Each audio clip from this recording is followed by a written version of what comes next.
Part 5. Bill was back, slouched in his favorite chair on the porch. He was looking at something up the street and didn't immediately turn when his upstairs neighbor stepped outside.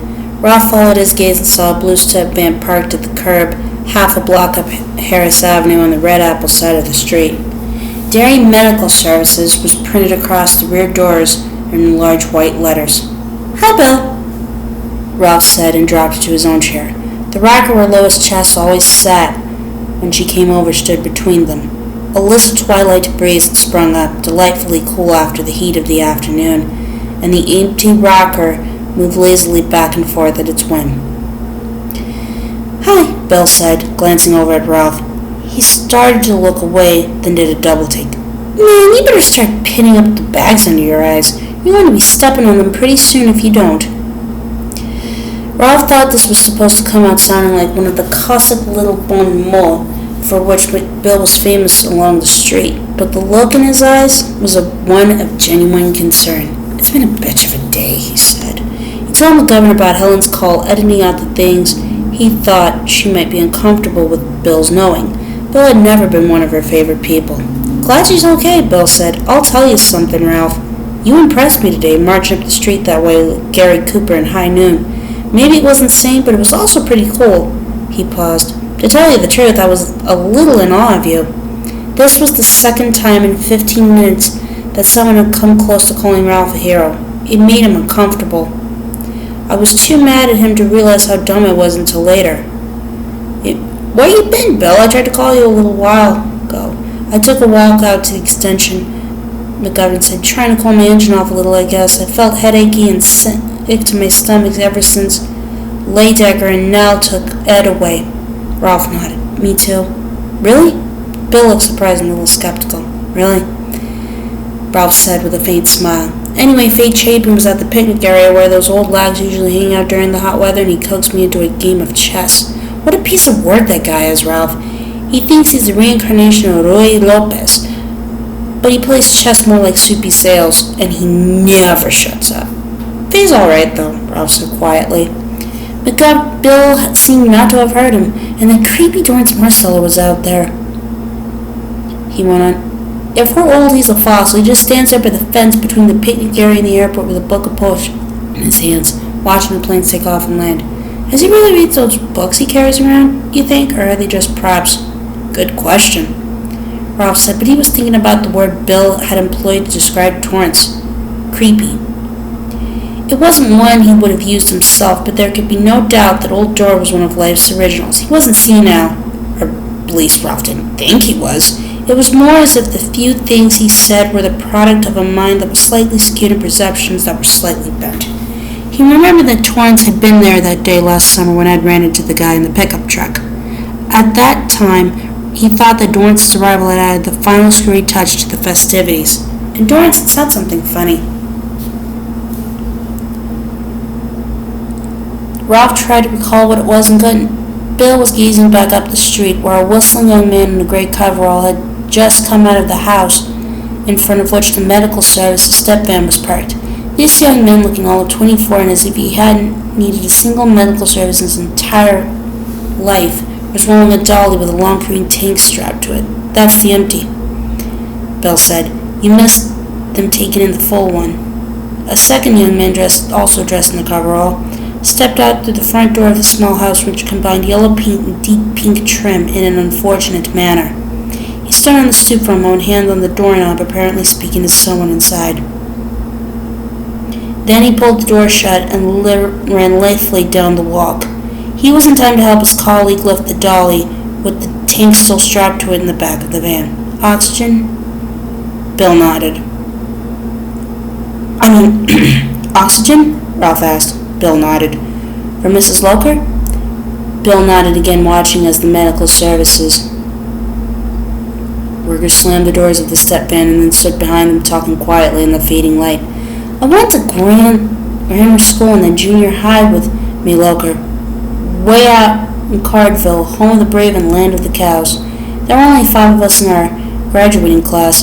Back in those days, she was known as a hot ticket, and fellows like me were known as a wee bit lavender. In that amusingly antique era, gay was how you described your Christmas tree after it was decorated." Ralph looked down at his hands, uncomfortable and tongue-tied. Of course he knew that Bill was a homosexual, had known it for years, but Bill had never spoken of it out loud until this evening. Ralph wished he could have saved it for another day, preferably one when Ralph himself was feeling as if most of his brains had been replaced with goose down. "That was about 1,000 years ago," Bill said. "Who'd have thought we'd both wash up on the shores of Harris Avenue? It's emphysema she has, isn't that right?" "I think that's what I heard." "Yep, one of those diseases that keep on giving. Getting old is certainly no job for sissies, isn't it?" "No, it's not," Ralph said, and then his mind brought the truth of it home with sudden force. It was Carolyn he thought of, and the terror he had felt when he came squelching into the apartment in soaked sneakers and seeing her lying half in and half out of the kitchen. Exactly where he had stood during most of his conversations with Helen, in fact. Pacing at Deepno had been nothing compared to the terror he felt at that moment, where he had been sure Carolyn was dead. "I can remember when they just brought me oxygen once every 2 weeks or so," McGovern said. "Now they come every Monday and Thursday evening like clockwork. I go over and see her when I can. Sometimes I read to her the most boring women's magazine bullshit you can imagine, and sometimes we just sit and talk. She says it feels as if her lungs are filling up with seaweed. It won't be long now. They'll come one day, and instead of loading an empty oxygen tank into the back of that wagon, they'll load me in. They'll take her off to Derry home, and that'll be the end." "Was it cigarettes?" Bill favored him with a look so alien to that lean, mild face that it took several moments to realize it was contempt. Mae Perrault never smoked a cigarette in her whole life. What she's paying off is 20 years in the dye house and a mill in Corinna, and another 20 working at the picker mill in Newport. It's cotton wool and nylon she's trying to breathe through, not seaweed. The two young men from Derry Medical Services got into their van and drove away. Maine's the northeastern anchor of Appalachia, Ralph. A lot of people don't realize that, but it's true, and Mae's dying of an Appalachian disease. The doctors call it textile lung. That's a shame. I guess she means a lot to you." McGovern laughed ruefully. "Nah, I visit her because she happens to be the last visible piece of my misspent youth.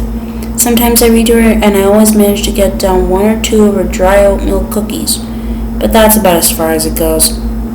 My concern is safely selfish, I assure you." Safely selfish? Ralph thought. What a really odd phrase. What a really McGovern phrase.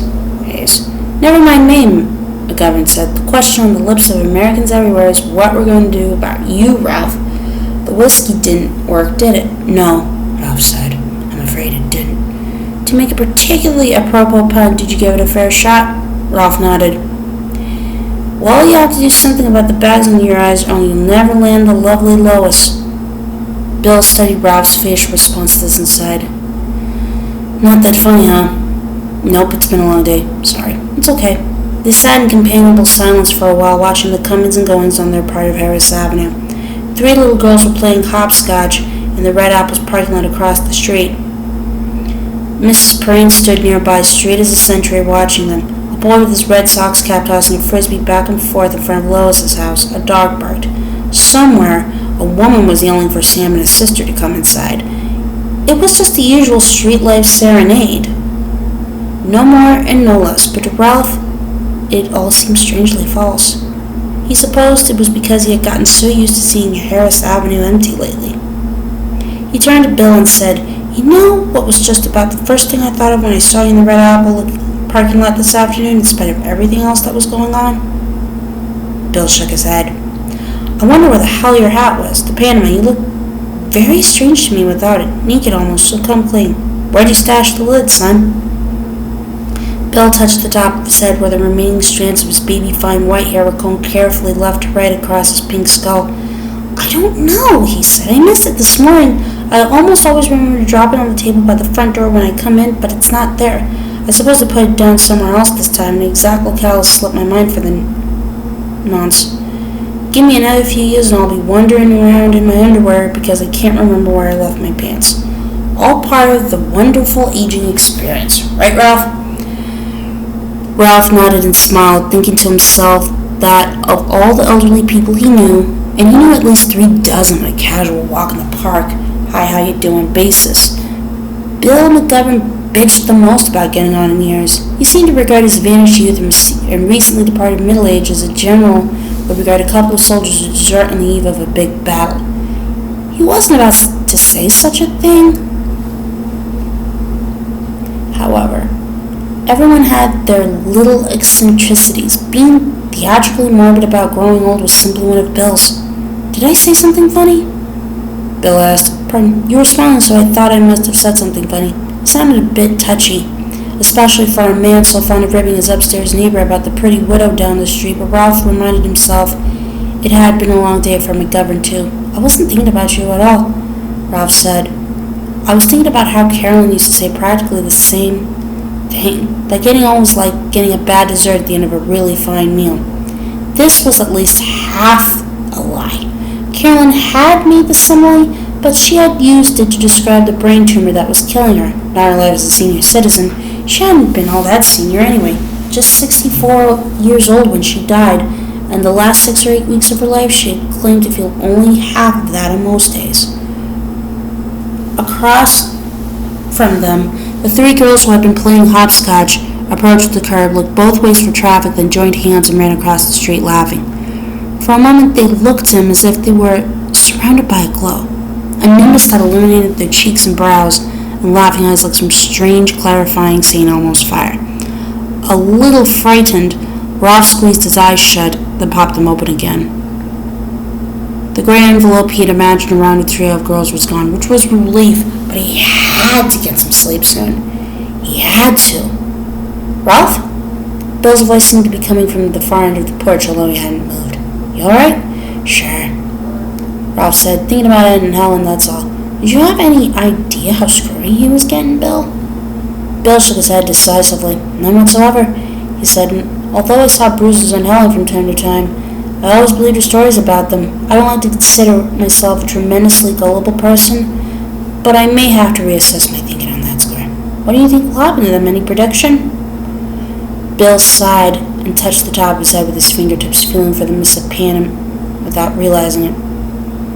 You know me, Ralph. I'm a cynic from a long line of them. I think it's very rare for ordinary human conflicts to resolve themselves the way they do on TV. In reality, they just keep coming back, turning in diminishing circle until they finally disappear. Except disappearing isn't what they really do. They dry up like mud puddles in the sun. Bill paused and then added, and most of them leave the same scummy residue behind. Jesus, Ralph said. That is cynical. Bill shrugged. Most retired teachers are cynical, Ralph. When we see them come in so young and so strong, so convinced that it's going to be different for them, we see them make their messes and then paddle in around them just as their parents and grandparents did. What I think is that Helen will go back to him, and Ed will do okay for a while, and then we'll beat her up again and she'll leave again. It's just like one of those sappy country western songs they have on the juke out at Nicky's lunch. And some people have to listen to that song a long, long time before they decide they don't want to hear it anymore. Helen's a bright young woman. I think one more verse is all she'll need.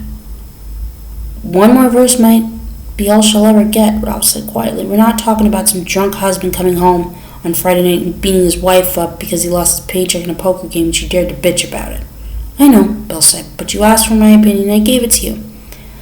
I think Helen's going to need one more go-around before she can bring herself to call it off. And even then, they're apt to keep on bumping up against each other. It's a pretty small town. He's small. He paused, squinting down the street. Oh, look, she said, hoisting his left brow. Our Lois. She walks in beauty like the night. Ralph gave him an impatient look, which Bill either did not see or pretended not to. He got up, once again touching the tips of his fingers to the place where the Panama wasn't, and then went down the steps to meet her on the walk. Lois! Bill cried, dropping to one knee before her and extending his hands theatrically. Would that our lives might be united by the starry bonds of love. Wedge your feet to mine and let me whirl you away to climes various in the golden car of my affection. Gee, are you talking about a honeymoon or a one-night stand? Lois asked, smiling uncertainly. Ralph poked McGovern in the back. Get up, fool! He said, and took the small bag Lois was carrying. He looked inside and saw 3 cans of beer. Bill got to his feet. Sorry, Lois, he said. It was a combination of summer twilight and your beauty. I'd plead temporary insanity, in other words. Lois smiled at him and turned to Ralph. I just heard what happened, she said, and I hurried over as fast as I could. I was in Ludlow all afternoon playing nickel-dime poker with the girls. Ralph didn't have to look at McGovern to show that his left eyebrow, the one that said poker with the girls, how wonderfully, perfectly our Lois, would be hoisted to its maximum altitude. Is Helen all right? Yes, Ralph said. Well, maybe not exactly all right. They're keeping her in the hospital overnight, but she's not in any danger. And the baby? Fine, staying with a friend of Helen's. Well, come on up the porch, you two, and tell me about it.